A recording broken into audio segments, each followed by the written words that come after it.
प्रतिदिन सूर्य की किरणों ऋष्यमूक पर्वत की चोटियों को छूने से पहले वाली सूर्य देव को जल अर्घ्य देने की अपनी दैनिक साधना में लीन हो जाते थे। वे पश्चिमी सागर से पूर्वी सागर तक और दक्षिणी तटों से उत्तरी छोर तक पूरे उपमहाद्वीप को अद्वितीय गति के साथ पार करते थे ताकि चारों महासागरों के संगम पर प्रार्थना कर सके। वाली के जीवन का मुख्य उद्देश्य था अपने पराक्रम और सामर्थ्य प्रयोग करके धर्म की रक्षा करना।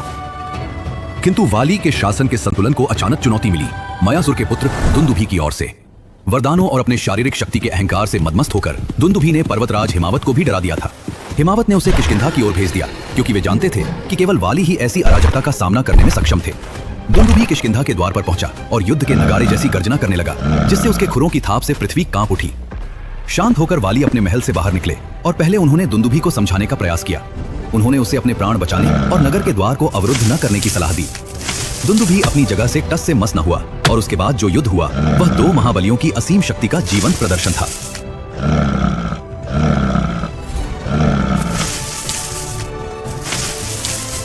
अंत में अपनी सहज शक्ति का परिचय देते हुए वाली ने उसके शव को पकड़ा और 1 योजन की दूरी तक फेंक दिया। किंतु जब दुंदुभी का शव हवा में तैर रहा था तो उसके राक्षसी रक्त की कुछ बूंदें ऋष्यमूक पर्वत पर ऋषि मतंग के यज्ञ स्थल पर जा गिरी। इस अपवित्रता से क्रोधित होकर मतंग ऋषि ने वाली को शाप दे दिया। यदि वाली कभी ऋष्यमूक की पहाड़ियों पर पैर रखेंगे तो उनका मस्तक फट जाएगा और उनकी तत्क्षण मृत्यु हो जाएगी। वाली अपनी पत्नी तारा को केवल एक जीवन संगिनी के रूप में नहीं बल्कि एक रणनीतिकार के रूप में देखते थे, जिनकी सलाह वे अक्सर लिया करते थे। हालांकि अपने आवेगी स्वभाव के कारण वे अक्सर उनकी चेतावनियों की अनदेखी भी कर देते थे। इसी प्रकार वे अपने छोटे भाई सुग्रीव के साथ एक पुत्र जैसा व्यवहार करते थे और उनकी इच्छा थी कि सुग्रीव सदैव उनके एक निष्ठावान सहायक बने रहें। परिवार के भीतर का यह सौहार्द भी तब संकट में पड़ गया जब दुंदुभी के वध के पश्चात उसका बड़ा भाई मायावी अपने भाई का बदला लेने के लिए किष्किंधा के द्वारों पर आ धमका। जब वाली उसका सामना करने के लिए बाहर झपटे तो सुग्रीव भी उनके पीछे पीछे चल दिए। दोनों भाइयों की सम्मिलित शक्ति से भयभीत होकर मायावी एक विशाल और गहरे गुफा में जा छिपा।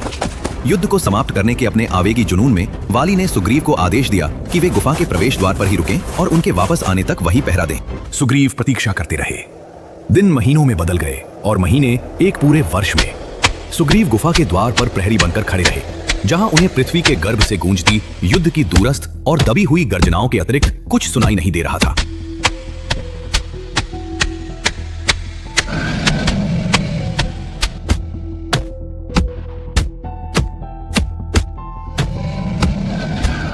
अंततः जब गुफा के मुख से झागदार रक्त की एक मोटी धारा बहने लगी तो सुग्रीव को वैसी ही विजय हुंकार सुनाई दी जैसी उन्होंने उस असुर की समझी थी।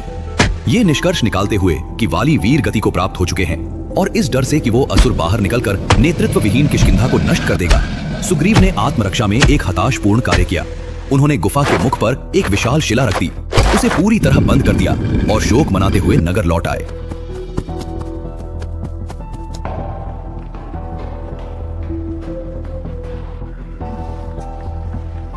परंतु गुफा के भीतर वाली ने वास्तव में मायावी का वध कर दिया था। वो रक्त उस असुर का था और वे गर्जनाएं वाली की स्वयं की विजय घोषणाएं थीं। जब वे अंततः संघर्ष करते हुए सतह पर वापस आए तो उन्होंने प्रवेश द्वार को एक पत्थर से बंद पाया।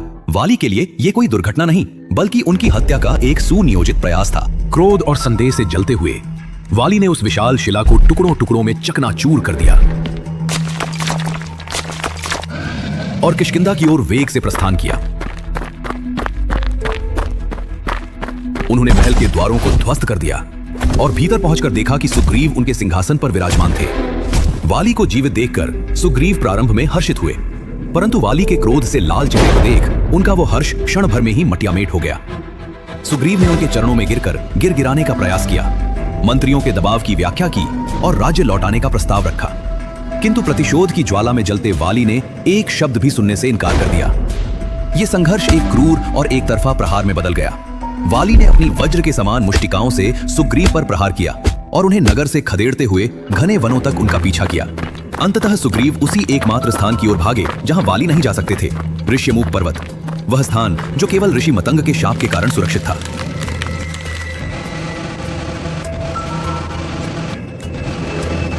वाली किष्किंधा लौट आए, परंतु उनका क्रोध शांत होने का नाम नहीं ले रहा था। इसी क्रोधवश वाली ने वह घोर पाप कर डाला। वाली ने सुग्रीव की पत्नी रूमा को बलपूर्वक छीन लिया और उन्हें अपने पास रख लिया। अपने भाई की पत्नी को इस प्रकार अपनाना पूर्णतः अधर्म माना गया। जिस पर माता सीता का अपहरण करने वाला रावण था। अब ये संघर्ष केवल एक पारिवारिक कलह नहीं रह गया था, ये एक ऐसा ब्रह्मांडीय असंतुलन बन चुका था जिसमें दैवीय हस्तक्षेप अनिवार्य था।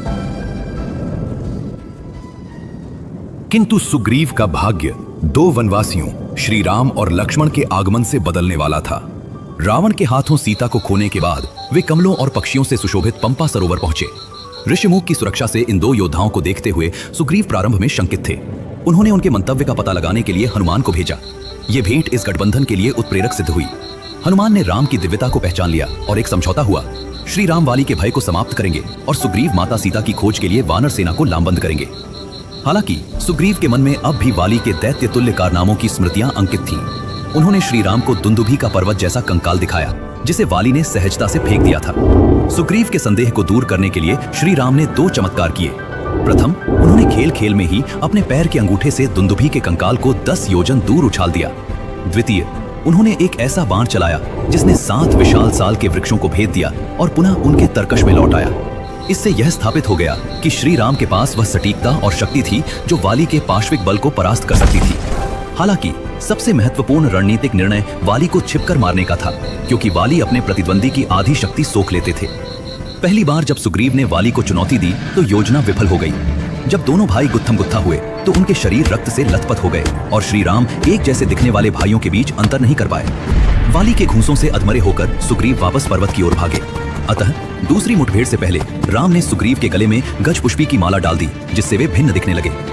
जब सुग्रीव दूसरी बार किष्किंधा के द्वार पर लौटे तो उनकी गर्जना भयानक थी। इसे सुनकर तारा को अनिष्ट का आभास हुआ। उन्होंने श्री राम और सुग्रीव की मित्रता की चर्चा करते हुए वाली से बाहर न जाने की विनती की, किंतु अपने अहंकार में फंसे वाली ने उनके भय को अनसुना कर दिया। वाली अत्यंत क्रोध के साथ बाहर झपटे। दोनों भाई पुनः आपस में भिड़ गए, लेकिन इस बार राम की दृष्टि वाली के वक्ष पर टिकी थी। जैसे ही वाली ने प्रहार के लिए मुक्का उठाया, श्री राम के बाण के रूप में आती एक सनसनाती प्रकाश पुंज ने उसे बीच में ही रोक दिया और वह सीधे वाली के हृदय में जा लगा। वाली गिरे, किंतु उनके प्राण तुरंत नहीं निकले। इंद्र के स्वर्ण पदक ने उन्हें तब तक थामे रखा जब तक वे धूल में विलीन नहीं हो गए। मरणासन्न अवस्था में वाली ने श्री राम के आचरण पर प्रश्न उठाए। उन्होंने छिपकर मारने वाले राजा की मर्यादा पर सवाल करते हुए इसे युद्ध के नियमों के विरुद्ध बताया। श्री राम ने धैर्यपूर्वक सामाजिक न्याय के उल्लंघन, विशेष रूप से रूमा को बलपूर्वक रखने को उनके वध का मुख्य कारण बताया।